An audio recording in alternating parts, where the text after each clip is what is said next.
J'ai dépassé largement l'âge de la retraite et je suis toujours aussi motivé pour la recherche que je l'étais il y a quelques décennies. Alors, je dirais que dans ma carrière, il y a deux faits marquants.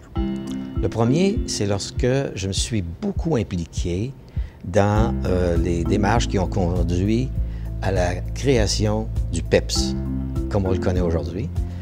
Parce qu'à l'époque, il y avait des plans pour construire un PEPS qui était un petit centre de loisirs. Et on a protesté vigoureusement auprès de l'administration de l'université. On a réussi à faire changer les choses et à insérer des laboratoires et des bureaux pour les professeurs dans un édifice qui n'en aurait pas compté. Ça, c'est un fait marquant.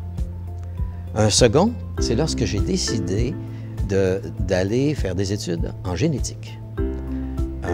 Ça m'a permis de combiner les domaines de la kinésiologie et de la génétique, ce qui a donné à ma carrière scientifique une impulsion qui a changé complètement le cours de ma vie.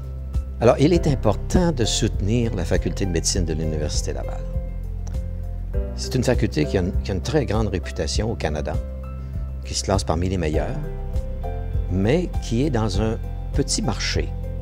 Il faut qu'elle soit bien supportée par la communauté locale.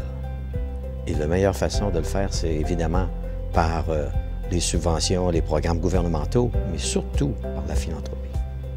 Alors, pour les diplômés de l'Université Laval, de la faculté de médecine, de kinésiologie, c'est aussi très important pour eux d'intégrer cette valeur dans leur choix de vie et de carrière, redonner à l'endroit, à l'institution où ils ont reçu beaucoup plus qu'ils ne l'imaginent.